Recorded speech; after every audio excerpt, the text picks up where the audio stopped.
Concerns about Senator Mitch McConnell's health continue. Some people are wondering what would happen if the Senate seat becomes vacant. Jamie Mays is getting the facts on how the process works. Jamie.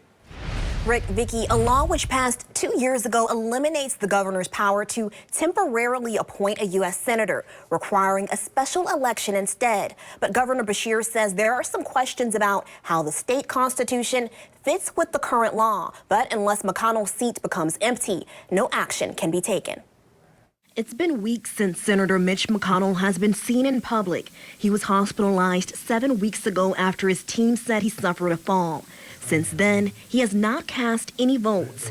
And as time passes without any public sightings, questions have been raised about if he will be well enough to finish his term.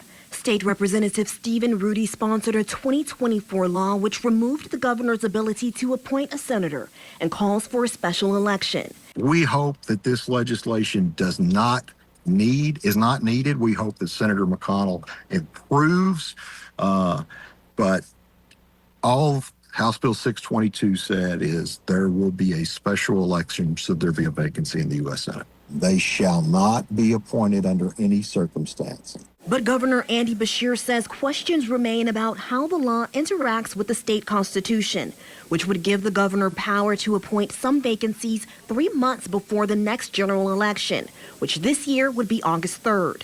Still, Beshear says the August date has no legal impact on his options. But the Constitution of Kentucky says that for statewide offices, a governor makes an appointment in a vacancy. So the question is, does the U.S. Senate fall within that? And that's never been decided. It'll be the wording of the Constitution versus the statute, but right now there's no vacancy. Now, the 17th Amendment also addresses when a Senate seat becomes empty. It requires Senate vacancies to be ultimately filled by voters, but allows each state legislator to decide whether its governor can make a temporary appointment. Live in the newsroom, I'm Jamie Mays, WLKY News.